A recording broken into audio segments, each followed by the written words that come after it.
ದೇವರ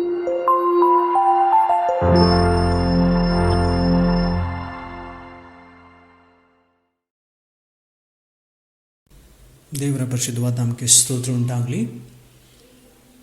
ಮತ್ತೊಂದು ಆವರ್ತಿ ಕರ್ತನಾದ ಆತ ದೇವರು ಆತನ ಸನ್ನಿಧಿಗೆ ಬರುವಂತೆ, ವಿಶೇಷವಾಗಿ ಆತನ ಜೀವವುಳ್ಳಂಥ ವಾಕ್ಯವನ್ನು ಧ್ಯಾನಿಸುವಂತೆ ಕರ್ತನು ನಮಗೆ ಕೃಪೆ ಕೊಟ್ಟಿದ್ದಾರೆ. ಕರ್ತನಿಗೆ ಸ್ತೋತ್ರ ಉಂಟಾಗಲಿ. ಈ ದಿವಸ ನಿಮ್ಮೆಲ್ಲರೂ ಕೂಡ ಈ ದೇವರ ಜೀವವುಳ್ಳಂಥ ವಾಕ್ಯವನ್ನು ಕೇಳೋದಕ್ಕೋಸ್ಕರವಾಗಿ ಕರ್ತನಾಗಿರುವಂಥ ಯೇಸು ಕ್ರಿಸ್ತನ ಸುಮಧುರವಾದಂಥ ನಾಮದಲ್ಲಿ ನಾನು ಸ್ವಾಗತಿಸುವನಾಗಿದ್ದೇನೆ. ನಾವು ಸ್ವಲ್ಪ ಸಮಯ ದೇವರ ಜೀವವುಳ್ಳಂಥ ವಾಕ್ಯವನ್ನು ನಾವು ಧ್ಯಾನ ಮಾಡಿಕೊಳ್ಳೋಣ. ಇವತ್ತು ಒಂದು ವಿಶೇಷವಾದಂಥ ವಿಷಯವನ್ನು ಕುರಿತಾಗಿ ನಾವು ದೇವರ ವಾಕ್ಯವನ್ನು ನಾವು ಧ್ಯಾನಿಸಲಿಕ್ಕಿದ್ದೇವೆ. ಇವತ್ತು ನಾವು ಧ್ಯಾನಿಸಲಿಕ್ಕಿರ್ತಕ್ಕಂಥ ವಿಷಯ ಏನಂದರೆ, ಯೇಸು ಸ್ವಾಮಿ ಈ ಲೋಕದಲ್ಲಿ ಸೇವೆ ಮಾಡುವಂಥ ಸಂದರ್ಭದಲ್ಲಿ ಜನಗಳು ಯಾಕೆ ಯೇಸುವನ್ನು ಹಿಂಬಾಲಿಸಿದರು, ಅಥವಾ ಯಾಕೆ ಯೇಸು ಸ್ವಾಮಿಯ ಹಿಂದೆ ಅಥವಾ ಯೇಸು ಸ್ವಾಮಿ ಬಳಿಗೆ ಜನರು ಬಂದರು, ಯಾವ ವಿಧವಾದಂಥ ಜನಗಳು ಯೇಸು ಸ್ವಾಮಿ ಬಳಿಗೆ ಬಂದರು ಅಂತಕ್ಕಂಥ ವಿಷಯವನ್ನು ನಾವು ಇವತ್ತು ದೇವರ ವಾಕ್ಯವನ್ನು ನಾವು ಧ್ಯಾನಿಸಲಿಕ್ಕಿದ್ದೇವೆ. ನಾನು ನೋಡ್ತಾ ಇವತ್ತು ಸುಮಾರು ಕಾರಣಗಳಿದೆ, ಆದರೆ ಇವತ್ತು ನಾನು 3 ವಿಷಯಗಳನ್ನು, 3 ಸಂಗತಿಗಳ, 3 ವಿಧವಾದಂಥ ಜನಗಳನ್ನು, ಮೂರು ವಿಧವಾದಂಥ ಜನಗಳು ಯೇಸು ಸ್ವಾಮಿ ಬಳಿಗೆ ಬಂದಿರತಕ್ಕಂಥ ಸಂಗತಿಯನ್ನು ನಾವು ಇವತ್ತು ಧ್ಯಾನಿಸಲಿಕ್ಕಿದ್ದೇವೆ.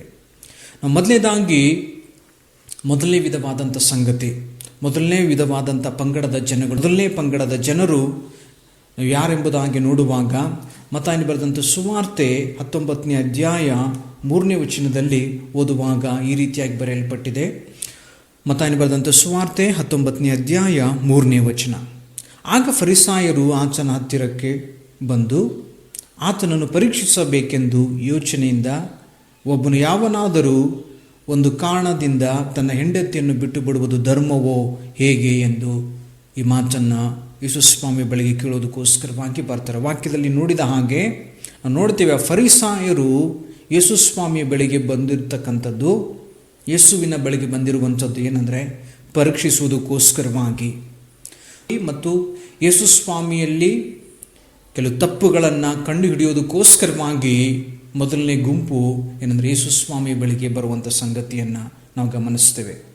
ಯೇಸು ಸ್ವಾಮಿ ಈ ಲೋಕದಲ್ಲಿ ಸೇವೆ ಮಾಡುವಂಥ ಸಂದರ್ಭದಲ್ಲಿ ಹಲವಾರು ಗುಂಪುಗಳು, ವಿಧವಾದಂಥ ಜನರು ಬರ್ತಾರೆ. ಮೊದಲನೇ ಗುಂಪಿನಲ್ಲಿ ಇರ್ತಕ್ಕಂಥ ಜನರು ಏನಂದರೆ ಯೇಸುವನ್ನು ಪರೀಕ್ಷಿಸೋದಕ್ಕೋಸ್ಕರವಾಗಿ ಬಂದಂಥ ಜನಗಳು.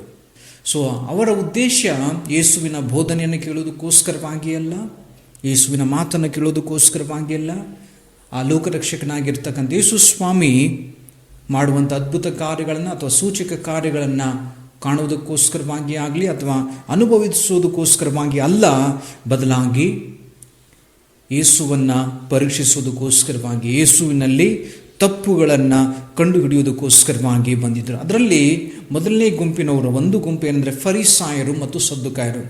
ಈಗ ಈ ಮತ್ತಾಯನು ಬರೆದಂಥ ಸುವಾರ್ತೆ 19ನೇ ಅಧ್ಯಾಯ 3ನೇ ವಚನದಲ್ಲಿ ನಾವು ಓದುವಾಗ ಇಲ್ಲಿ ಒಬ್ಬ ಫರಿಸಾಯರು ಬಂದು ಯೇಸು ಸ್ವಾಮಿಗೆ ಒಂದು ಪ್ರಶ್ನೆಯನ್ನು ಕೇಳ್ತಾ ಇದ್ದಾರೆ. ಅವರ ಉದ್ದೇಶ ಇಷ್ಟೇನೆಂದರೆ, ಏನಾದರೂ ಒಂದು ಪ್ರಶ್ನೆಯನ್ನು ಕೇಳಿ ಒಂದು ಕಾಂಪ್ಲಿಕೇಟೆಡ್ ಆಗಿರತಕ್ಕಂಥ ವಿಷಯವನ್ನು ತಂದು ಯೇಸುವಿಗೆ ಪ್ರಶ್ನೆಯನ್ನು ಮಾಡಿ, ಅವರ ಉದ್ದೇಶ ಏನಂದರೆ ಹೇಗಾದರೂ ಮಾಡಿ ಆತನನ್ನು ತಪ್ಪಲ್ಲಿ ಸಿಕ್ಕಾಕ್ಸ್ಬಿಟ್ಟು ಶಿಕ್ಷೆಯನ್ನು ಅನುಭವಿಸುವಂಥ ರೀತಿಯಲ್ಲಿ ಮಾಡುವಂಥದ್ದು ಅವರ ಉದ್ದೇಶವಾಗಿತ್ತು. ಇಲ್ಲಿ ನಾವು ಓದಿರ್ತಕ್ಕಂಥ ವಾಕ್ಯದಲ್ಲಿ ಶ್ರೀ ಮತ್ತಾಯನು ಬರೆದಂಥ ಸುವಾರ್ತೆ 13ನೇ ಅಧ್ಯಾಯ 3ನೇ ವಚನದಲ್ಲಿ ನಾವು ಓದುವಾಗ ದೇವರ ವಾಕ್ಯದಲ್ಲಿ ನಾವು ಗಮನಿಸ್ತೇವೆ, ಇವರು ವಿಚ್ಛೇದನದ ಕುರಿತಾಗಿ ನಾವು ಪ್ರಶ್ನೆಯನ್ನು ಕೇಳುವಂಥದ್ದನ್ನು ನಾವು ಗಮನಿಸ್ತೇವೆ. ಡಿವೋರ್ಸ್ ಕುರಿತಾಗಿ ಪ್ರಶ್ನೆಯನ್ನು ಕೇಳುವಂಥದ್ದನ್ನು ಸಂಗತಿಯನ್ನು ನಾವು ಗಮನಿಸ್ತೇವೆ. ಇವರ ಉದ್ದೇಶ ಏನಾಗಿತ್ತಂದರೆ ವಿಷಯವನ್ನು ತಿಳ್ಕೊಳ್ಳುವಂಥದ್ದಾಗಲಿ ಅಥವಾ ಆತ್ಮಿಕ ರಹಸ್ಯಗಳನ್ನು, ಆತ್ಮಿಕ ವಿಷಯಗಳನ್ನು ತಿಳಿದುಕೋಸ್ಕರವಾಗಿ ಅಲ್ಲ, ಯೇಸುವಿನ ಬಳಿಗೆ ಬಂದಿರತಕ್ಕಂಥದ್ದು. ಈ ಜನಗಳು ಯೇಸುವಿನ ಬಳಿಗೆ ಬಂದಿರುವಂಥ ಉದ್ದೇಶ ಒಂದೇ ಒಂದು ಕಾರಣ ಏನಂದರೆ ಯೇಸುವಿನಲ್ಲಿ ತಪ್ಪುಗಳನ್ನು ಕಂಡುಹಿಡಿಯುವುದಕ್ಕೋಸ್ಕರವಾಗಿ, ಯೇಸುವಿನಲ್ಲಿ ಏನಾದರೂ ತಪ್ಪುಗಳನ್ನು, ದೋಷಗಳನ್ನು ಅಥವಾ ಮತ್ತು ಆತನನ್ನು ಪರೀಕ್ಷಿಸುವುದಕ್ಕೋಸ್ಕರವಾಗಿ ಜನಗಳು ಬಂದಿರುವಂಥದ್ದು, ಈ ಫರಿಸಾಯರು ಬಂದಿರುವಂಥದ್ದನ್ನು ಸಂಗತಿನ ನೋಡ್ತೇವೆ. ಆ ಡಿವೋರ್ಸ್ ಕುರಿತಾಗಿ, ಅಂದರೆ ವಿಚ್ಛೇದನದ ಕುರಿತಾಗಿ ಯೇಸು ಸ್ವಾಮಿಗೆ ಆ ಮಾತನ್ನು ಕೇಳುವಾಗ ಕರ್ತನಾಗಿರ್ತಕ್ಕಂಥ ಯೇಸು ಕ್ರಿಸ್ತರು ಅವರಿಗೆ ಸರಿಯಾದಂಥ ಉತ್ತರವನ್ನು ಅಲ್ಲಿ ಕೊಡುವಂಥ ಸಂಗತಿಯನ್ನು ನಾವು ಗಮನಿಸ್ತೇವೆ. ಅದೇ ರೀತಿಯಾಗಿ ಮತ್ತಾಯನ ಬರೆದಂಥ ಸುವಾರ್ತೆ 22ನೇ ಅಧ್ಯಾಯ ವಚನಗಳು 15ರಿಂದ 22ನೇ ವಚನದವರೆಗೂ ಕೂಡ ಇಲ್ಲೊಂದು ಸಂಗತಿಯನ್ನು ನಾವು ಗಮನಿಸ್ತೀವಿ. ಈ ರೀತಿಯಾಗಿ ಬರೆಯಲ್ಪಟ್ಟಿದೆ, ನಿಮಗೋಸ್ಕರವಾಗಿ ನಾನು ಓದ್ತೇನೆ.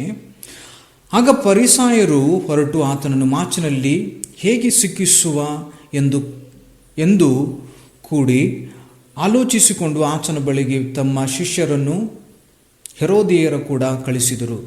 ಇವರು ಬಂದು, ಗುರುವೇ, ನೀನು ಸತ್ಯವಂತನು, ದೇವರ ಮಾರ್ಗವನ್ನು ಸತ್ಯವಾಗಿ ಬೋಧಿಸುವವನು, ಯಾರಿಗೂ ಹೆದರದವನು, ನೀನು ಜನರ ಮುಖದಿಚ್ಛೆಗೆ ಮಾತನಾಡುವವನಲ್ಲ ಎಂದು ಬಲ್ಲೆವು.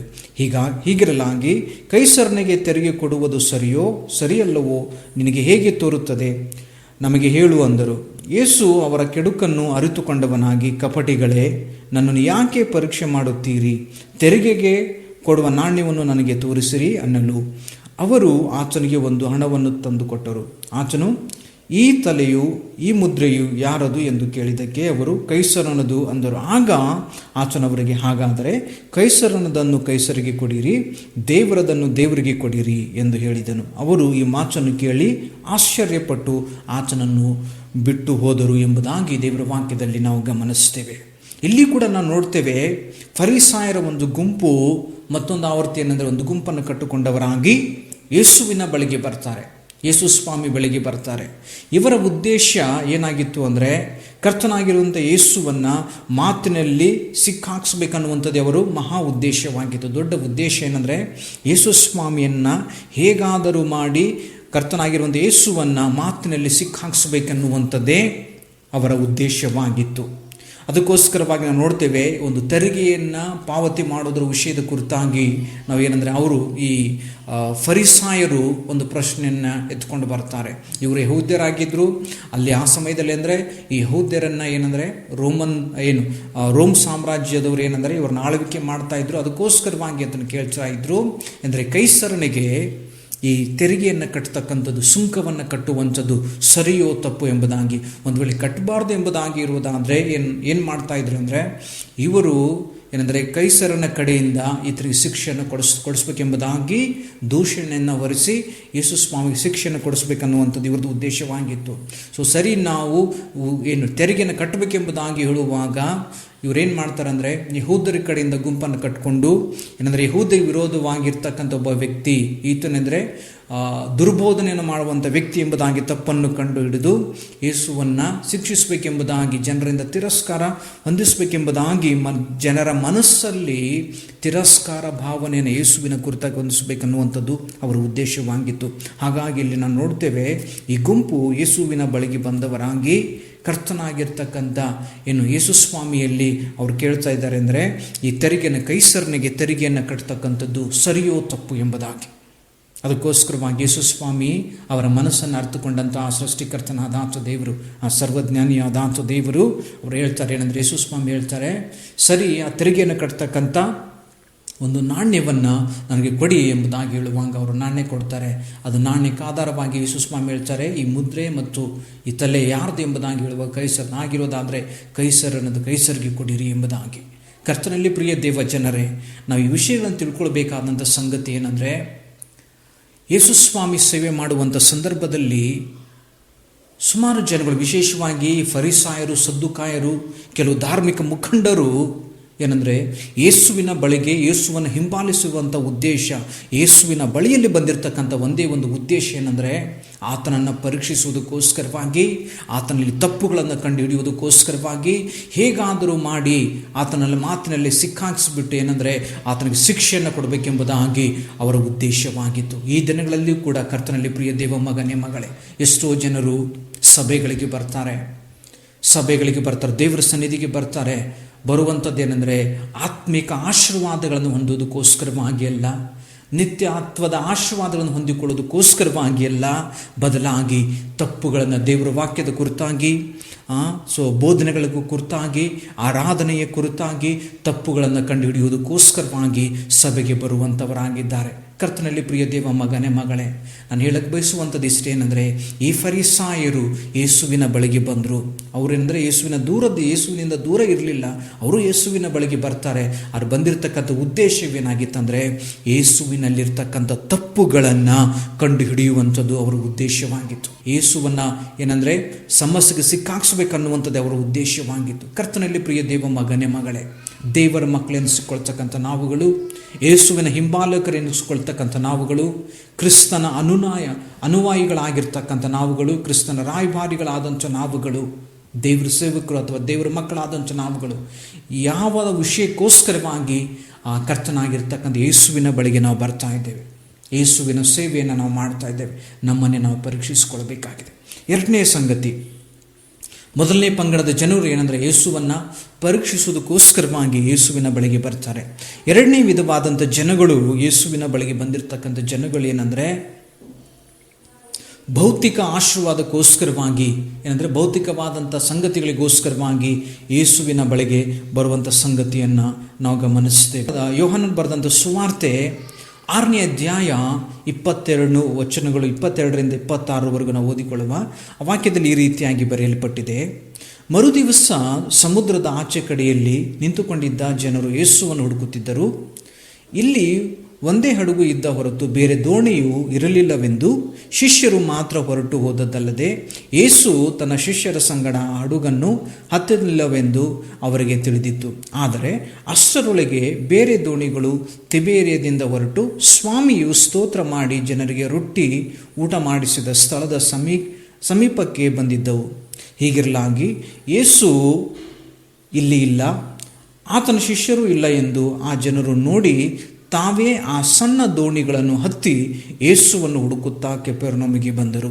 ಮತ್ತು ಸಮುದ್ರದ ಆಚೆ ಕಡೆಯಲ್ಲಿ ಆತನನ್ನು ಕಂಡುಕೊಂಡು, ಗುರುವೇ, ಯಾವಾಗ ಇಲ್ಲಿಗೆ ಬರೋಣವಾಯಿತು ಎಂದು ಕೇಳಿದ್ದಕ್ಕೆ 26ನೇ ವಚನದಲ್ಲಿ ಈ ರೀತಿಯಾಗಿ ಬರೆಯಲ್ಪಟ್ಟಿದೆ.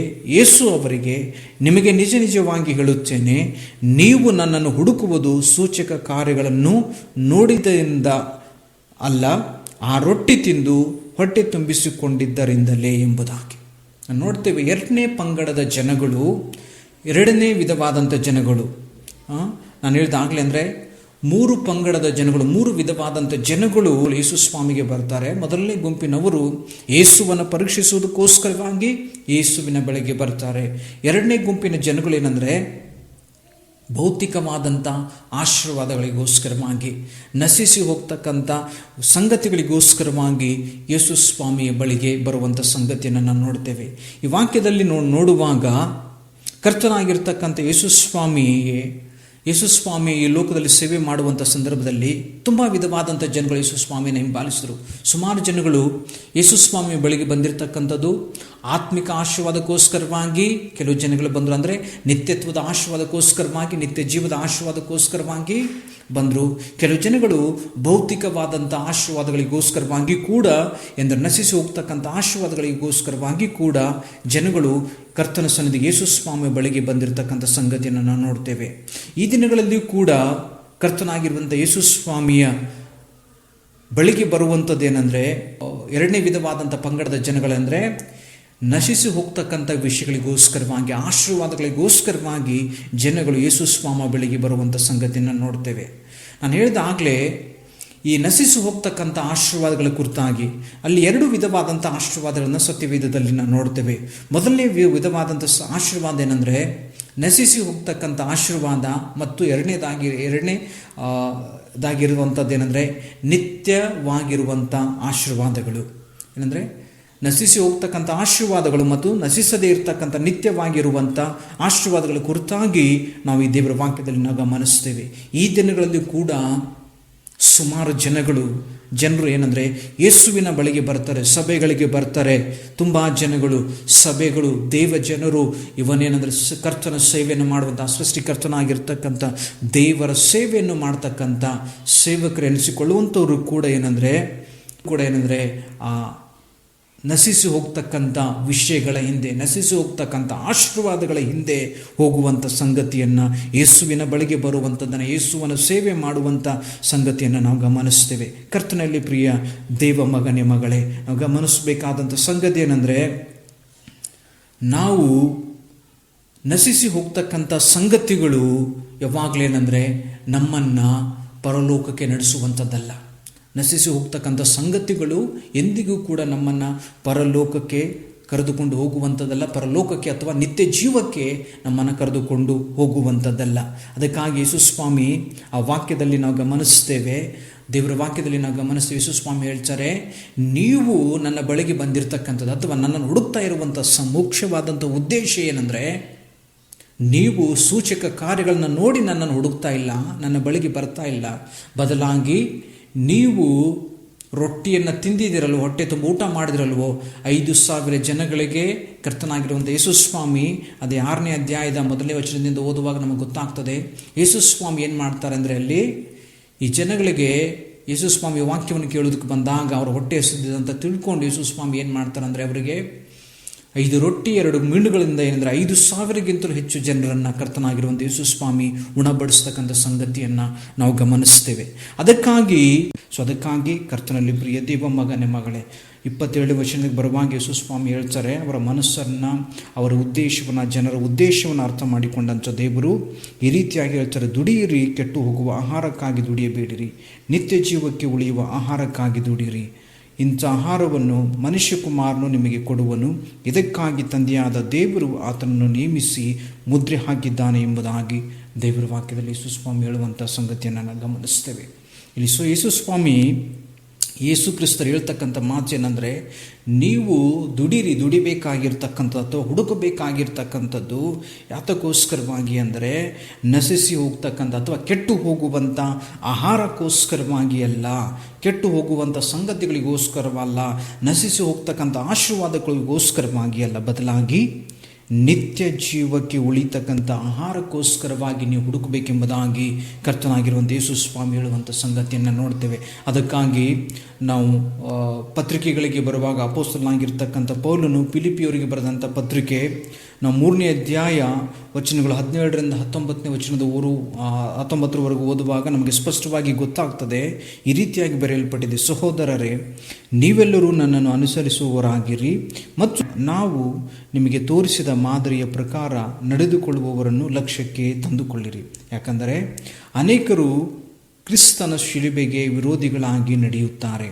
ಅವರ ವಿಷಯದಲ್ಲಿ ನಿಮಗೆ ಎಷ್ಟೋ ಸಾರಿ ಹೇಳಿದ್ದೇನೆ, ಈಗಲೂ ಅಳುತ್ತಾ ಹೇಳುತ್ತೇನೆ, ನಾಶನವೇ ಅವರ ಅಂತ್ಯಾವಸ್ಥೆ, ಹೊಟ್ಟೆಯೇ ಅವರ ದೇವರು, ನಾಚಿಕೆ ಕೆಲಸಗಳಲ್ಲಿಯೇ ಅವರ ಗೌರವವು, ಅವರು ಪ್ರಪಂಚದ ಕಾರ್ಯಗಳ ಮೇಲೆ ಮನಸ್ಸಿಡುವವರು, ನಾವಾದರೂ ಪರಲೋಕ ಸಂಸ್ಥಾನದವರು ಎಂಬುದಾಗಿ ಅಪೊಸ್ತಲನಾಗಿರ್ತಕ್ಕಂಥ ಪೌಲನು ಫಿಲಿಪಿಯ ಸಭೆಯವರಿಗೆ ಹೇಳುವಂಥ ಸಂಗತಿಯನ್ನು ನಾವು ಗಮನಿಸ್ತೇವೆ. 19ನೇ ವಚನದಲ್ಲಿ ನೋಡುವಾಗ ಪೌಲನು ಹೇಳ್ತಾನೆ ಏನಂದರೆ, ಆ ಜನಗಳು ಕೆಲವರು ಏನಂದರೆ ಸಭೆಯಲ್ಲಿ ಇದ್ದಾರೆ, ಅವರ ಅಂತ್ಯಾವಸ್ಥೆ ಏನಂದರೆ ನಾಶನವೇ ಅವರ ಅಂತ್ಯಾವಸ್ಥೆವಾಗಿದೆ. ಅಷ್ಟೇ ಅಲ್ಲ, ಅವರ ಹೊಟ್ಟೆಯೇ ಅವರ ದೇವರು. ಅವರ ದೇವರು ಏನಂದರೆ ಅವರ ಹೊಟ್ಟೆಯವರ ದೇವರಾಗಿ ಅವರು ಬದುಕಿರುವಂಥದ್ದು ಏನಂದರೆ ತಿನ್ನುವುದಕ್ಕೋಸ್ಕರವಾಗಿ ಎಂಬುದಾಗಿ ಅಲ್ಲಿ ಅಪೊಸ್ತಲನಾಗಿರ್ತಕ್ಕಂಥ ಪೌಲನು ಏನಂದರೆ ಫಿಲಿಪಿಯರಿಗೆ ಬರೆದಂಥ ಪತ್ರಿಕೆಯಲ್ಲಿ ಫಿಲಿಪಿಯ ಸಭೆಗೆ ಹೇಳುವಂಥ ಸಂಗತಿಯನ್ನು ನಾವು ಗಮನಿಸ್ತೇವೆ. ಅದಕ್ಕೋಸ್ಕರವಾಗಿ ಕರ್ತನಲ್ಲಿ ಪ್ರಿಯ ದೇವ ಮಗನೇ, ನಾನು ಹೇಳುವಂಥ ಉದ್ದೇಶ, ನಾವು ಉಡುವುದಕ್ಕೋಸ್ಕರವಾಗಿ, ತಿನ್ನುವುದಕ್ಕೋಸ್ಕರವಾಗಿ ಈ ಲೋಕದಲ್ಲಿ ಬೇಕಾದಂಥ ಕೆಲವು ಅವಶ್ಯಕತೆಗಳು ನಮಗೆ ಬೇಕಾಗಿಲ್ಲ ಎಂಬುದಾಗಿ ಅಲ್ಲ, ನಮಗೆ ಬೇಕಾಗಿದೆ. ಆದರೆ ದೇವರ ವಾಕ್ಯದ ಪ್ರಕಾರವಾಗಿ ನಾವು ನೋಡುವಾಗ ಅದಕ್ಕೊಂದು ಆ ಸಂಗತಿಗಳನ್ನು ಪಡೆದುಕೊಳ್ಳುವುದಕ್ಕೆ ಒಂದು ವಿಧಾನವಿದೆ, ಒಂದು ರೀತಿ ಇದೆ. ಅಷ್ಟೇ ಅಲ್ಲ, ನಾವು ದೇವರ ವಾಕ್ಯದಲ್ಲಿ ನಾವು ಗಮನಿಸುವಾಗ ನಾವು ಯಾರು ಕರ್ತನಾಗಿರುವಂಥ ಯೇಸುವಿನಲ್ಲಿ ನಂಬಿಕೆ ಇಟ್ಟವರಾಗಿ, ಸೃಷ್ಟಿಕರ್ತನಾಗಿರ್ತಕ್ಕಂಥ ದೇವರನ್ನು ದೃಢವಾಗಿ ನಂಬಿಕೆ ಇಟ್ಟವರಾಗಿ ನಾವು ಜೀವಿಸ್ತೀವೋ, ನಂಬಿಕೆಯಲ್ಲಿ ನಾವು ಜೀವಿಸ್ತೀವೋ, ವಿಶ್ವಾಸದಲ್ಲಿ ನಾವು ಜೀವಿಸ್ತೀವೋ, ದೇವರ ವಾಕ್ಯದಲ್ಲಿ ನಾವು ಗಮನಿಸ್ತೇವೆ, ನಾವು ಆತನಿಗಾಗಿ, ಆತನ ರಾಜ್ಯಕ್ಕಾಗಿ, ಆತನ ನೀತಿಗಾಗಿ ನಾವು ತವಕ ಪಡುವುದಾದರೆ ದೇವರ ವಾಕ್ಯದಲ್ಲಿ ನಾವು ಗಮನಿಸ್ತೇವೆ, ನಮಗೆ ಬೇಕಾಗಿರುವಂಥದ್ದೆಲ್ಲವೂ ಕೂಡ ನಮ್ಮನ್ನು ಹುಡುಕಿಕೊಂಡು ಬರುವಂಥದ್ದಾಗಿದೆ. ನಾವು ನೋಡ್ತೇವೆ ಈ ದಿನಗಳಲ್ಲಿ ಜನರು ಕೂಡ, ದೇವರ ಸೇವಕರುಗಳು ಕೂಡ ನಮಗೆ ಬೇಕಾಗಿರ್ತಕ್ಕಂಥ ಅವಶ್ಯಕತೆಗಳ ಹಿಂದೆ ಓಡಿ ಹೋಗ್ತಕ್ಕಂಥ ಸಂಗತಿಯನ್ನು ನಾವು ನೋಡ್ತೇವೆ.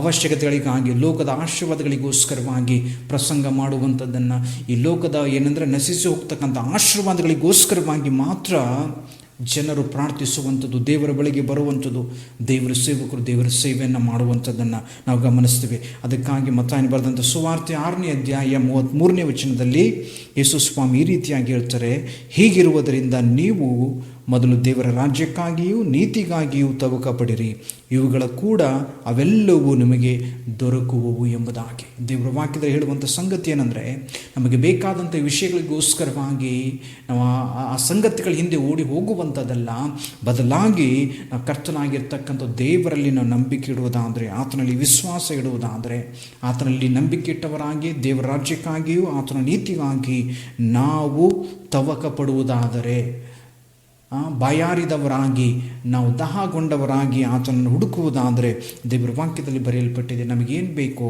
ಅದೆಲ್ಲವನ್ನು ಕೂಡ ಕರ್ತನಾದ ಆತ ದೇವರು ನಮಗೆ ಒಪ್ಪಿಸಿಕೊಡುವಂಥ ದೇವರು, ನಮಗೆ ಕೊಡುವಂಥ ದೇವರು ನಮ್ಮ ದೇವರಾಗಿದ್ದಾರೆ. ಅದಕ್ಕೋಸ್ಕರವಾಗಿ ಕರ್ತನಲ್ಲಿ ಪ್ರಿಯ ದೇವ ಮಗನೇ ಮಗಳೇ, ದೇವರ ವಾಕ್ಯದಲ್ಲಿ ನಾವು ಗಮನಿಸುವಾಗ ದೇವರ ಆ ಜನಗಳ ಉದ್ದೇಶವನ್ನು ಅರಿತಂಥ ದೇವರು ಅದಕ್ಕೋಸ್ಕರವಾಗಿ ಅವ್ರಿಗೆ ಸ್ಪಷ್ಟವಾಗಿ ಹೇಳ್ತಾ ಇದ್ದಾರೆ. ಏನಂದರೆ, ಪ್ರಿಯ ಮಕ್ಕಳೇ, ನೀವು ಹುಡುಕ್ತಾ ಇರುವಂಥದ್ದು ನನ್ನನೇ ಅಂದರೆ, ನಾನು ಮಾಡಿರ್ತಕ್ಕಂಥ ಸೂಚಕ ಕಾರ್ಯಗಳನ್ನು ನೋಡಿ ಅಲ್ಲ, ಅದ್ಭುತಗಳನ್ನು ನೋಡಿ ಅಲ್ಲ, ಅಥವಾ ದೇವರ ರಾಜ್ಯಕ್ಕಾಗಿ ನೀತಿಗಾಗಿ ಅಲ್ಲ, ಬದಲಾಗಿ ನೀವು ತಿಂದಿರ್ತಕ್ಕಂಥ ಆ ರೊಟ್ಟಿಯ ನಿಮಿತ್ತವಾಗಿ ಅಂದರೆ ನೀವು ಬಂದಿರತಕ್ಕಂಥ ನಿಮ್ಮ ಹೊಟ್ಟೆಯನ್ನು ತುಂಬಿಸಿಕೊಳ್ಳೋದಕ್ಕೋಸ್ಕರವಾಗಿ, ಶಾರೀರಿಕವಾಗಿರ್ತಕ್ಕಂಥ ನಿಮ್ಮ ಹೊಟ್ಟೆಯನ್ನು ತುಂಬಿಸಿಕೊಳ್ಳೋದಕ್ಕೋಸ್ಕರವಾಗಿ ಎಂಬುದಾಗಿ ದೇವರ ವಾಕ್ಯದಲ್ಲಿ ಹೇಳುವಂಥ ಸಂಗತಿಯನ್ನು ನಾವು ಗಮನಿಸ್ತೇವೆ. ಅದಕ್ಕೋಸ್ಕರವಾಗಿ ಕರ್ತನಾಗಿರ್ತಕ್ಕಂಥ ಯೇಸು ಕ್ರಿಸ್ತರು ಪದೇ ಪದೇ ನಮ್ಮನ್ನು ಹೇಳಿರ್ತಕ್ಕಂಥದ್ದು ಏನಂದರೆ, ನಾವು ಆತನಲ್ಲಿ ನಂಬಿಕೆ ಇಟ್ಟವರಾಗಿ ಆತನಿಗಾಗಿ ನಾವು ಜೀವಿಸುವುದಾದರೆ, ಕರ್ತನಾದ ಆತ ದೇವರು ಈ ಲೋಕದಲ್ಲಿ ಇರುವವರೆಗೂ ನಮಗೆ ಈ ಲೋಕದ ಅವಶ್ಯಕತೆಗಳು ಬೇಕು. ಅದನ್ನು ಕರ್ತನಾದ ಆತ ದೇವರು ನಂಬಿಕೆ ಇಟ್ಟವರಾಗಿ, ಕರ್ತನ ದೃಢ ವಿಶ್ವಾಸ ಇಟ್ಟುಕೊಂಡವರಾಗಿ ನಾವು ಜೀವಿಸುವುದಾದರೆ, ಆ ಕರ್ತನಾದ ಆತ ದೇವರು ನಮಗೆಲ್ಲವನ್ನು ಕೂಡ ಒದಗಿಸಿಕೊಡುವಂಥ ದೇವರು ನಮ್ಮ ದೇವರಾಗಿದ್ದಾನೆ. ಸೊ ಅದಕ್ಕೋಸ್ಕರವಾಗಿ ನಾವು ಪರೀಕ್ಷಿಸಿಕೊಳ್ಳುವ, ನಾವು ಯಾವ ವಿಧವಾದಂಥ ಜನರು ನಾವು ಆಗಿದ್ದೇವೆ. ಮೊದಲನೆಯ ಪಂಗಡ ವಿಧವಾದಂಥ ಜನರು, ಗುಂಪಿನ ಜನರು ಏನಂದರೆ, ಅವರು ಯೇಸುವನ್ನು ಪರೀಕ್ಷಿಸುವುದಕ್ಕೋಸ್ಕರವಾಗಿ, ತಪ್ಪುಗಳನ್ನು ಕಂಡುಹಿಡಿಯುವುದಕ್ಕೋಸ್ಕರವಾಗಿ ಬಂದಂಥ ಜನರು ಅವರಾಗಿದ್ದರು. ಎರಡನೆಯ ಪಂಗಡದ ಜನರು ಏನಂದರೆ, ನಶಿಸಿ ಹೋಗ್ತಕ್ಕಂಥ ಆಶೀರ್ವಾದಗಳಿಗೋಸ್ಕರವಾಗಿ, ನಶಿಸಿ ಹೋಗುವಂಥ ಕೆಟ್ಟು ಹೋಗುವಂಥ ಸಂಗತಿಗಳಿಗೋಸ್ಕರವಾಗಿ ಏನಂದರೆ, ನಶ್ವರವಾದಂಥ ವಿಷಯಗಳಿಗೋಸ್ಕರವಾಗಿ ಯೇಸು ಸ್ವಾಮಿಯ ಹಿಂದೆ ಹಿಂಬಾಲಿಸಿರುವಂಥದ್ದನ್ನು ನಾವು ಗಮನಿಸ್ತೀವಿ. ಮೂರನೇದಾಗಿ ಮತ್ತು ಕೊನೆಯದಾಗಿ ಇರತಕ್ಕಂಥ ಇನ್ನೊಂದು ಪಂಗಡದ ಜನರನ್ನು ನಾವು ಗಮನಿಸ್ತೀವಿ. ಮೂರನೇದಾಗಿ ನಾವು ನೋಡುವಾಗ ಈ ಪಂಗಡದ ಜನರು, ಇದು ಈ ಇಬ್ಬರಿಗಿಂತಲೂ ವ್ಯತ್ಯಸ್ತವಾಗಿರ್ತಕ್ಕಂಥ ಜನರು. ನಾವು ದೇವರ ವಾಕ್ಯದಲ್ಲಿ ನೋಡ್ತೇವೆ, ಯೋಹಾನನ ಬರೆದಂಥ ಸುವಾರ್ತೆ 3ನೇ ಅಧ್ಯಾಯ, ಶ್ರೀ ಯೋಹಾನನ ಬರೆದಂಥ ಸುವಾರ್ತೆ 3ನೇ ಅಧ್ಯಾಯ ವಚನಗಳು 1-6 ಈ ರೀತಿಯಾಗಿ ಬರೆಯಲ್ಪಟ್ಟಿದೆ. ಫರಿಸಾಯರಲ್ಲಿ ಯಹೂದ್ಯರ ಹಿರಿಸಭೆಯವನಾದ ನಿಕೋದೇಮನೆಂಬ ಒಬ್ಬ ಮನುಷ್ಯನಿದ್ದನು. ಅವನು ರಾತ್ರಿಯಲ್ಲಿ ಯೇಸುವಿನ ಬಳಿಗೆ ಬಂದು ಆತನಿಗೆ, ಗುರುವೇ, ನೀನು ದೇವರ ಕಡೆಯಿಂದ ಬಂದ ಬೋಧಕನೆಂದು ಬಲ್ಲೆವು. ನೀನು ಮಾಡುವಂಥ ಈ ಸೂಚಕ ಕಾರ್ಯಗಳನ್ನು ದೇವರ ಸಹಾಯವಿಲ್ಲದೆ ಮಾಡುವುದು ಯಾರಿಂದಲೂ ಆಗದು ಎಂದು ಹೇಳಿದನು. ಅದಕ್ಕೆ ಯೇಸು, ನಾನು ನಿನಗೆ ನಿಜವಾಗಿ ಹೇಳುತ್ತೇನೆ, ಒಬ್ಬನು ಹೊಸದಾಗಿ ಹುಟ್ಟದಿದ್ದರೆ ಅವನು ದೇವರ ರಾಜ್ಯವನ್ನು ಕಾಣಲಾರನು ಅಂದನು. ನಿಕೋದೇಮನು ಆತನನ್ನು, ಮನುಷ್ಯನು ಮುದುಕನಾದ ಮೇಲೆ ಹುಟ್ಟುವುದು ಹೇಗೆ? ಅವನು ತನ್ನ ತಾಯಿಯ ಗರ್ಭದಲ್ಲಿ ತಿರುಗಿ ಸೇರಿ ಹುಟ್ಟುವುದಾದೀತೆ ಎಂದು ಕೇಳಿದನು. ಅದಕ್ಕೆ ಯೇಸು, ನಾನು ನಿನಗೆ ನಿಜವಾಗಿ ಹೇಳುತ್ತೇನೆ, ಒಬ್ಬನು ನೀರಿನಿಂದಲೂ ಆತ್ಮನಿಂದಲೂ ಹುಟ್ಟದಿದ್ದರೆ ದೇವರ ರಾಜ್ಯಕ್ಕೆ ಸೇರಲಾರನು. ದೇಹದಿಂದ ಹುಟ್ಟಿದ್ದು ದೇಹವೇ, ಆತ್ಮನಿಂದ ಹುಟ್ಟಿದ್ದು ಆತ್ಮವೇ ಎಂಬುದಾಗಿ ಯೇಸು ಸ್ವಾಮಿ ನಿಕೋದೇಮನಿಗೆ ಹೇಳುವಂಥ ಸಂಗತಿಯನ್ನು ನಾವು ಗಮನಿಸ್ತೇವೆ. ಮೂರನೇ ಪಂಗಡದ ಜನರು ಯಾರೆಂಬುದಾಗಿ ನಾವು ನೋಡುವಾಗ, ನಿತ್ಯವಾದಂಥ ಆಶೀರ್ವಾದಗಳಿಗೋಸ್ಕರವಾಗಿ ಅಥವಾ ನಿತ್ಯ ಜೀವಕ್ಕೋಸ್ಕರವಾಗಿ, ಶಾಶ್ವತ ಆಶೀರ್ವಾದಕ್ಕೋಸ್ಕರವಾಗಿ ದೇವರ ಬಳಿಗೆ ಬಂದಿರತಕ್ಕಂಥವ್ರು. ನಾವು ನೋಡ್ತೀವಿ, ಓದಿರ್ತಕ್ಕಂಥ ವಾಕ್ಯದಲ್ಲಿ ಒಬ್ಬ ಫರಿಸಾಯನು ಮತ್ತು ಆ ಹಿರಿಸಭೆಯವನಾಗಿರ್ತಕ್ಕಂಥ ಮತ್ತು ಫರಿಸಾಯನಾಗಿರ್ತಕ್ಕಂಥ ನಿಕೋದೇಮನ್ ಅಂತಕ್ಕಂಥ ಒಬ್ಬ ವ್ಯಕ್ತಿ ಒಂದು ರಾತ್ರಿಯ ಸಮಯದಲ್ಲಿ ಯೇಸುವಿನ ಬಳಿಗೆ ಹುಡುಕಿಕೊಂಡು ಯೇಸುವಿನ ಬಳಿಗೆ ಬರುವಂಥ ಸಂಗತಿಯನ್ನು ನಾವು ಗಮನಿಸ್ತೇವೆ. ಬಂದು ಆತನು ಯೇಸು ಸ್ವಾಮಿಯ ಕುರಿತಾಗಿರುವಂಥ ಎಲ್ಲ ಸಂಗತಿಗಳನ್ನು, ಒಳ್ಳೆಯತನವನ್ನು, ಒಳ್ಳೆಯ ಮಾತುಗಳನ್ನು ಮಾತಾಡ್ತಾನೆ. ಅದಾದಮೇಲೆ ಯೇಸು ಸ್ವಾಮಿ ಹೇಳ್ತಾರೆ, ನಿಕೋದೇಮನೆ, ನೀನು ಒಬ್ಬ ಮನುಷ್ಯನು ಅಥವಾ ನೀನು ಹೊಸದಾಗಿ ಹುಟ್ಟದೆ ಹೋದರೆ, ಯೇಸು ಸ್ವಾಮಿ ಹೇಳ್ತಾ ಇದ್ದಾರೆ, ನಾನು ನಿನಗೆ ನಿಜವಾಗಿ ಹೇಳ್ತೇನೆ, ಒಬ್ಬ ಮನುಷ್ಯನು ಅಥವಾ ನೀನು ಹೊಸದಾಗಿ ಹುಟ್ಟದೆ ಹೋದರೆ ಆತನೇನೆಂದರೆ, ಅಥವಾ ನೀನು ದೇವರ ರಾಜ್ಯವನ್ನು ಕಾಣುವುದಕ್ಕೆ ಸಾಧ್ಯವಿಲ್ಲ ಎಂಬುದಾಗಿ. ಅದಕ್ಕೋಸ್ಕರವಾಗಿ ಯೇಸು ಸ್ವಾಮಿ ಹೇಳ್ತಕ್ಕಂಥ ಸಂಗತಿ ಏನಂದರೆ, ಈ ಸಂಗತಿಗಳನ್ನು ಹೇಳುವಾಗ ಈ ಫರಿಸಾಯನು ನಿಕೋದೇಮನು ಯೇಸು ಸ್ವಾಮಿಯನ್ನು ಬಿಟ್ಟು ಕದಲಿಲ್ಲ. ಆತನು ಹೇಳ್ತಕ್ಕಂಥ ಎಲ್ಲ ಬೋಧನೆಗಳನ್ನು ಆಸಕ್ತಿಯಿಂದ ಕೇಳುವಂಥ ಸಂಗತಿಯನ್ನು ನಾವು ಗಮನಿಸ್ತೇವೆ. ರಾತ್ರಿ ಸಮಯದಲ್ಲಿ ಈ ನಿಕೋದೇಮನು ಬಂದಿರತಕ್ಕಂಥ ಅದ್ಭುತಗಳನ್ನು ನೋಡೋದಕ್ಕೋಸ್ಕರವಾಗಿ, ಎಲ್ಲ ಸೂಚಕ ಕಾರ್ಯಗಳನ್ನು ನೋಡೋದಕ್ಕೋಸ್ಕರವಾಗಿ, ಎಲ್ಲ ಸ್ವಸ್ಥತೆಗಳನ್ನು ನೋಡೋದಕ್ಕೋಸ್ಕರವಾಗಿ ಅಲ್ಲ, ಬದಲಾಗಿ ನಾವು ನೋಡ್ತೇವೆ ನಿತ್ಯ ಜೀವಕ್ಕೆ ಇರ್ತಕ್ಕಂಥ ಮಾರ್ಗವನ್ನು, ನಿತ್ಯ ಜೀವ ಪಡೆದುಕೊಳ್ಳಬೇಕಾದ್ರೆ ಬೇಕಾದಂಥ ಆಶೀರ್ವಾದಗಳನ್ನು, ನಿತ್ಯ ಜೀವಕ್ಕೆ ಬೇಕಾದಂಥ ಸಂಗತಿಗಳನ್ನು ತಿಳಿದುಕೊಳ್ಳೋದಕ್ಕೋಸ್ಕರವಾಗಿ ಆತನು ಯೇಸುವಿನ ಬಳಿಗೆ ಬಂದಿರುವಂಥ ಸಂಗತಿಯನ್ನು ನಾವು ಗಮನಿಸ್ತೇವೆ. ಅದಕ್ಕಾಗಿ ಯೇಸು ಸ್ವಾಮಿ ಹೇಳ್ತಾರೆ ಏನಂದರೆ, ಒಬ್ಬ ಮನುಷ್ಯನು ಹೊಸದಾಗಿ ಹುಟ್ಟದೆ ಹೋದರೆ ಆತನು ದೇವರ ರಾಜ್ಯಕ್ಕೆ ಸೇರುವುದಿಲ್ಲ ಎಂಬುದಾಗಿ ಹೇಳುವಾಗ ನಿಕೋದೇಮನು ಹೇಳ್ತಾರೆ, ಹಾಗಿರುವುದಾದರೆ ಮುದುಕನಾದಂಥ ಒಬ್ಬ ಮನುಷ್ಯನು ಮುದುಕನಾದ ಮೇಲೆ ಮತ್ತೆ ಹುಟ್ಟುವುದು ಹೇಗೆ? ತಾಯಿ ಗರ್ಭದಲ್ಲಿ ಸೇರಿ ಮತ್ತೆ ತಿರುಗಿ ಹುಟ್ಟುವುದಕ್ಕೆ ಸಾಧ್ಯವಾದೀತೆ ಎಂಬುದಾಗಿ ಕೇಳುವಾಗ ಅದಕ್ಕೆ ಯೇಸು ಸ್ವಾಮಿ ಹೇಳ್ತಾರೆ, ಮತ್ತೆ ನಿನಗೆ ನಿಜವಾಗಿ ನಾನು ಹೇಳ್ತೇನೆ, ಒಬ್ಬ ಮನುಷ್ಯನು ನೀರಿನಿಂದಲೂ ಆತ್ಮನಿಂದಲೂ ಹುಟ್ಟದಿದ್ದರೆ ದೇವರ ರಾಜ್ಯಕ್ಕೆ ಸೇರಲಾರನು ಅಥವಾ ಬಾಧ್ಯನಾಗಲಾರನು ಎಂಬುದಾಗಿ ದೇವರ ವಾಕ್ಯದಲ್ಲಿ ಬರೆಯಲ್ಪಟ್ಟಿದೆ. 6ನೇ ವಚನದಲ್ಲಿ ನೋಡ್ತೇವೆ, ಯೇಸು ಸ್ವಾಮಿ ಹೇಳ್ತಾರೆ, ದೇಹದಿಂದ ಹುಟ್ಟಿದ್ದು ದೇಹವೇ, ಆತ್ಮನಿಂದ ಹುಟ್ಟಿದ್ದು ಆತ್ಮವೇ ಎಂಬುದಾಗಿ. ನಾವು ಪರಲೋಕ ರಾಜ್ಯಕ್ಕೆ ಸೇರಬೇಕಾದ್ರೆ ನಾವು ಹೊಸದಾಗಿ ಹುಟ್ಟಬೇಕಾಗಿದೆ. ನಾವು ಆ ನಿತ್ಯ ಜೀವವನ್ನು ಪಡೆದುಕೊಳ್ಬೇಕಾದ್ರೆ ನಾವು ಆತ್ಮಿಕವಾಗಿ ಹುಟ್ಟಬೇಕಾಗಿದೆ. ಅದಕ್ಕೋಸ್ಕರವಾಗಿ ಯೇಸು ಸ್ವಾಮಿ ಈ ಲೋಕಕ್ಕೆ ಬಂದಿರತಕ್ಕಂಥದ್ದು. ಯೇಸು ಸ್ವಾಮಿ ಈ ಲೋಕಕ್ಕೆ ಬರುವುದಕ್ಕೆ ಕಾರಣ ಏನಂದರೆ, ಇಡೀ ಮಾನವ ಕುಲವು ಎಲ್ಲರೂ ಕೂಡ ಏನಂದರೆ ಪರಲೋಕ ರಾಜ್ಯಕ್ಕೆ ಬಾಧ್ಯರಾಗಬೇಕು, ಕರ್ತನಾಗಿರುವಂಥ ಯೇಸುವಿನ ಬಳಿ ಬರಬೇಕು, ಸೃಷ್ಟಿಕರ್ತನಾಗಿರ್ತಕ್ಕಂಥ ದೇವರನ್ನು ಆರಾಧಿಸಿ ಏನಂದರೆ ಆ ನಿತ್ಯವಾದಂಥ ದೇಶದಲ್ಲಿ, ನಿತ್ಯವಾದಂಥ ಸ್ಥಾನದಲ್ಲಿ, ನಿವಾಸದಲ್ಲಿ ವಾಸ ಮಾಡಬೇಕೆಂಬುದು ಆ ಕರ್ತನಾಗಿರ್ತಕ್ಕಂಥ ದೇವರ ಉದ್ದೇಶವಾಗಿತ್ತು. ಅದಕ್ಕೋಸ್ಕರವಾಗಿ ನಾವು ಗಮನಿಸ್ತೇವೆ, ಯೋಹಾನನು ಬರೆದಂಥ ಸುವಾರ್ತೆ 3ನೇ ಅಧ್ಯಾಯ 16ನೇ ವಚನದಲ್ಲಿ ನಾವು ಓದುವಾಗ ನಾವು ಗಮನಿಸ್ತೇವೆ, ಸ್ಪಷ್ಟವಾಗಿ ಇಲ್ಲಿ ಬರೆಯಲ್ಪಟ್ಟಿದೆ ಏನಂದರೆ, 3ನೇ ಅಧ್ಯಾಯ 16ನೇ ವಚನದಲ್ಲಿ ಓದುವಾಗ ನಾವು ಗಮನಿಸ್ತೇವೆ ಏನಂದರೆ, ದೇವರು ಲೋಕದ ಮೇಲೆ ಎಷ್ಟೋ ಪ್ರೀತಿಯನ್ನು ಇಟ್ಟು ತನ್ನ ಒಬ್ಬನೇ ಮಗನನ್ನು ಕೊಟ್ಟನು, ಆತನು ನಂಬುವ ಒಬ್ಬನಾದರೂ ನಾಶವಾಗದೆ ಎಲ್ಲರೂ ನಿತ್ಯ ಜೀವ ಪಡೆಯಬೇಕೆಂಬುದಾಗಿ ಆತನನ್ನು ಕೊಟ್ಟನು ಎಂಬುದಾಗಿ ನಾವು ದೇವರ ವಾಕ್ಯದಲ್ಲಿ ನಾವು ಗಮನಿಸ್ತೇವೆ. ಅದಕ್ಕೋಸ್ಕರವಾಗಿ ಅದರ ಅರ್ಥ ಏನಂದರೆ, ಯೇಸು ಸ್ವಾಮಿ ಈ ನಶಿಸಿ ಹೋಗ್ತಕ್ಕಂಥ ಆಶೀರ್ವಾದಗಳಿಗಿಂತಲೂ ತುಂಬ ಪ್ರಾಮುಖ್ಯವಾದಂಥ ಉದ್ದೇಶ, ಯೇಸು ಸ್ವಾಮಿ ಲೋಕಕ್ಕೆ ಬಂದಿರುವಂಥ ಉದ್ದೇಶ ಏನಂದರೆ ನಾವು ಗಮನಿಸ್ತೇವೆ ಏನಂದರೆ, ಎಲ್ಲರಿಗೂ ನಿತ್ಯ ಜೀವವನ್ನು ಪರಲೋಕಕ್ಕೆ ಮಾರ್ಗವನ್ನು ತೋರಿಸುವುದಕ್ಕೋಸ್ಕರವಾಗಿ, ಪರಲೋಕಕ್ಕೆ ದಾರಿಯನ್ನು ತೋರಿಸುವುದಕ್ಕೋಸ್ಕರವಾಗಿ ಯೇಸು ಸ್ವಾಮಿ ಈ ಲೋಕಕ್ಕೆ ಬರುವಂಥ ಸಂಗತಿಯನ್ನು ನಾವು ಗಮನಿಸ್ತೇವೆ. ಎಷ್ಟೋ ಜನಗಳು ಯೇಸು ಸ್ವಾಮಿಯನ್ನು ಬಳಿಗೆ ಬಂದರು ಏನಂದರೆ ಬೇರೆ ಬೇರೆ ಉದ್ದೇಶಗಳಿಂದ ಬಂದರು. ನಾವು ನೋಡ್ತೀವಿ ಇನ್ನೊಬ್ಬ ವ್ಯಕ್ತಿಯನ್ನು ಕೂಡ ಮತ್ತಾಯನ ಬರೆದಂಥ ಸುವಾರ್ತೆ 19ನೇ ಅಧ್ಯಾಯ ವಚನ 16ರಿಂದ 22 ಓದುವಾಗ ಅಲ್ಲೊಬ್ಬ ಯವನಸ್ಥನ ಕುರಿತಾಗಿ, ಐಶ್ವರ್ಯವಂತನಾದಂಥ ಒಬ್ಬ ಯವನಸ್ಥನ ಕುರಿತಾಗಿ ಕೂಡ ನಾವು ಗಮನಿಸ್ತೇವೆ. ಈ ಯವನಸ್ಥನು ಏನು ಮಾಡ್ತಾನಂದರೆ, ಯೇಸು ಸ್ವಾಮಿ ಬರ್ತಕ್ಕಂಥ ಸಂಗತಿಯನ್ನು ಕೇಳಿ ಯೇಸು ಸ್ವಾಮಿ ಬಳಿಗೆ ಬಂದು ಹೇಳ್ತಾನೆ, ಬೋಧಕನೇ, ನಾನು ನಿತ್ಯ ಜೀವವನ್ನು ಪಡೆಯಬೇಕಾದರೆ ಏನು ಒಳ್ಳೆಯ ಕಾರ್ಯವನ್ನು ಮಾಡಬೇಕೆಂಬುದಾಗಿ ಆತನು ಕೇಳ್ತಾನೆ. ಯೇಸು ಸ್ವಾಮಿ ಅದಕ್ಕೆ ಆ ಪ್ರಶ್ನೆಯನ್ನು ಕೇಳುವಾಗ ಯೇಸು ಸ್ವಾಮಿ ಹೇಳ್ತಾರೆ ಏನಂದರೆ, ಒಳ್ಳೆಯದನ್ನು ಕುರಿತು ನನ್ನನ್ನು ಯಾಕೆ ಕೇಳ್ತೀಯ, ಒಳ್ಳೆಯವನು ಒಬ್ಬನೇ ಎಂಬುದಾಗಿ.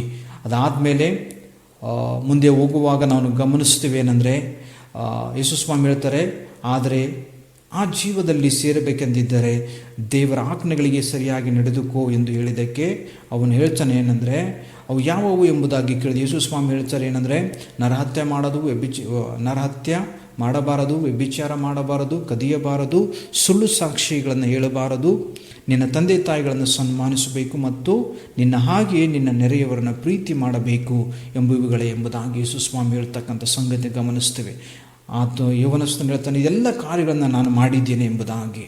ಸೊ ಆಗಿರುವುದಾದರೆ ಮತ್ತೆ ಕೇಳ್ತಾನೆ, ಆಗಿರೋದಾದರೆ ನಾನು ಸಂಪೂರ್ಣನಾಗಬೇಕೆಂಬುದಾಗಿದ್ದರೆ ನಾನು ಏನು ಮಾಡಬೇಕೆಂಬುದಾಗಿ ಕೇಳುವಾಗ ಯೇಸು ಸ್ವಾಮಿ ಹೇಳ್ತಾರೆ, ಅಲ್ಲ ನಾನು ನಡ್ಕೊಂಡಿದ್ದೇನೆ ಎಂಬುದಾಗಿ ಹೇಳುವಾಗ ಇನ್ನೇನು ಕಡಿಮೆಯಾಗಿರ್ಬೋದು ಎಂಬುದಾಗಿ ಕೇಳಿದೆ. ಯೇಸು ಸ್ವಾಮಿ ಹೇಳ್ತಾರೆ, ನೀನು ಸಂಪೂರ್ಣನಾಗಬೇಕೆಂದಿದ್ದರೆ ಹೋಗಿ ನಿನ್ನ ಆಸ್ತಿಯನ್ನು ಮಾರಿ ಬಡವರಿಗೆ ಕೊಡು, ಪರಲೋಕದಲ್ಲಿ ನಿನಗೆ ಸಂಪತ್ತಿರುವುದು, ನೀನು ಬಂದು ನನ್ನನ್ನು ಹಿಂಬಾಲಿಸು ಎಂದು ಹೇಳಲು ನಾವು ನೋಡ್ತೇವೆ.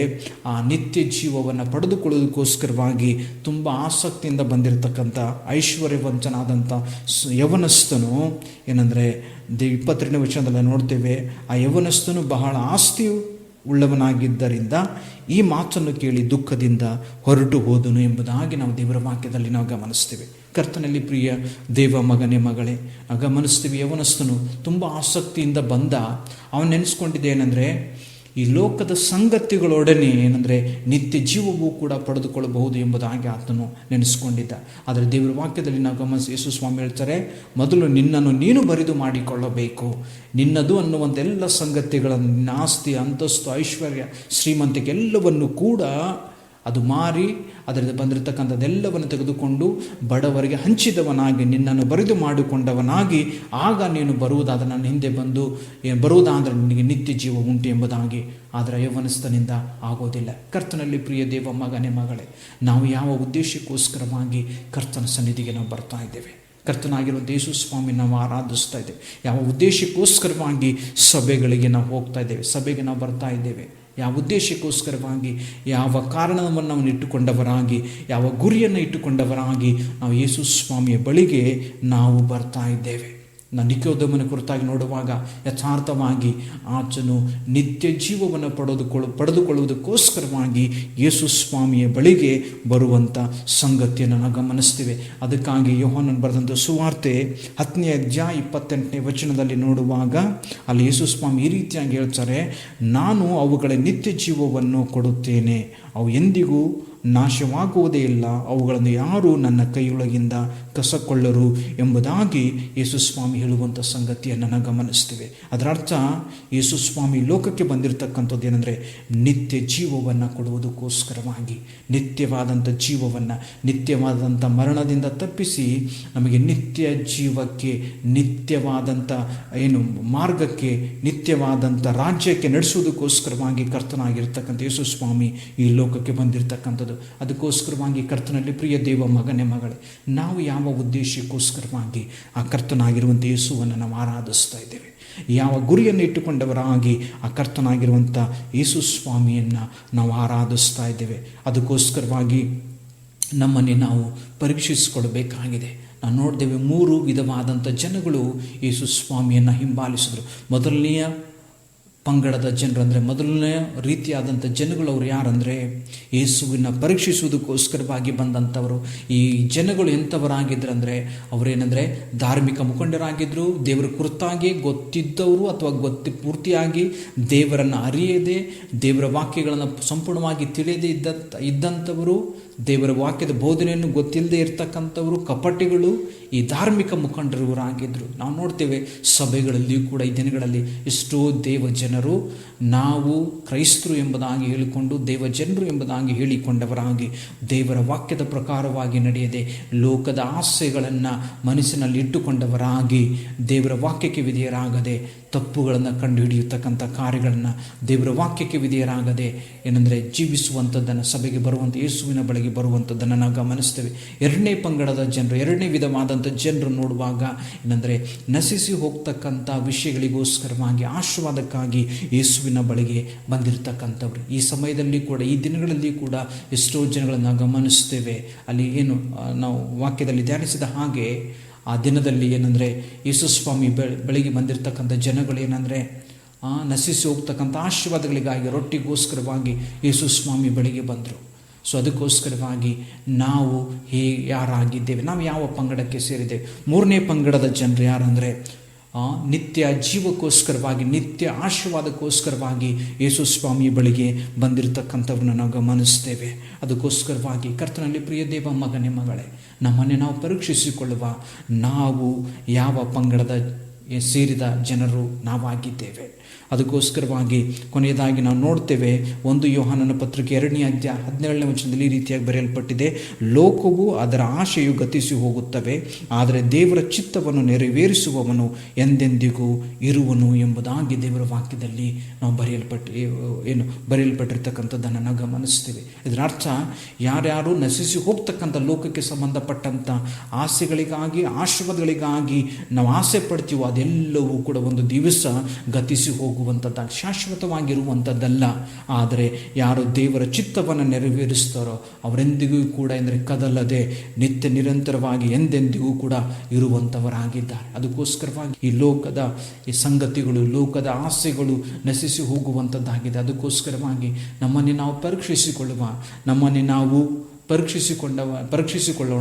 ನಾವು ಯಾವ ಪಂಗಡ ಗುಂಪಿನ ಜನರು ನಾವಾಗಿದ್ದೇವೆ, ನಾವು ಯಾವ ಉದ್ದೇಶಕ್ಕೋಸ್ಕರವಾಗಿ ಯೇಸು ಸ್ವಾಮಿಯನ್ನು ಹುಡುಕಿಕೊಂಡು ಯೇಸುವಿನ ಬಳಿಗೆ ನಾವು ಬರ್ತಾ ಇದ್ದೀವಿ ಎಂಬುದಾಗಿ ನಾವು ಕಣ್ಣುಗಳನ್ನು ಮುಚ್ಚಿಕೊಂಡವರಾಗಿ ನಾವು ಪ್ರಾರ್ಥಿಸಿಕೊಳ್ಳುವ.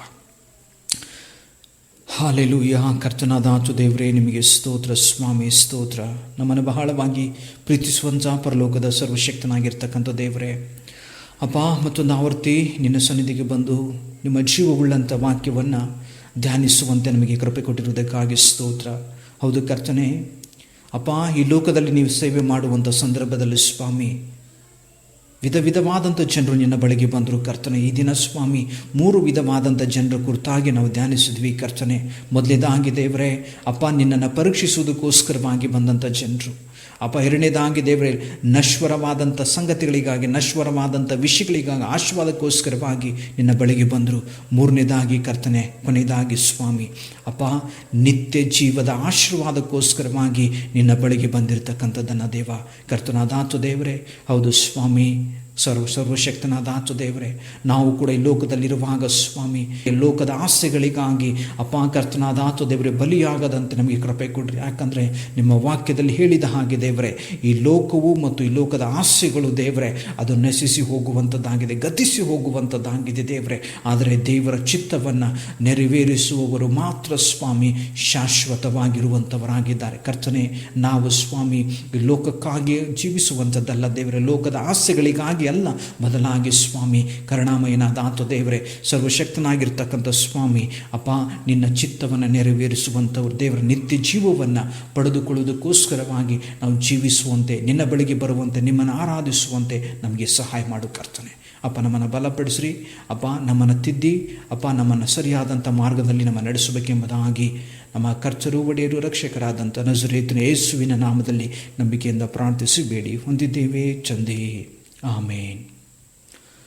ಕರ್ತನಾಗಿರ್ತಕ್ಕಂಥ ದೇವರು ಈ ವಾಕ್ಯದ ಮೂಲಕವಾಗಿ ನಮ್ಮೆಲ್ಲರನ್ನು ಕೂಡ ಆಶೀರ್ವಾದ ಮಾಡಲಿ.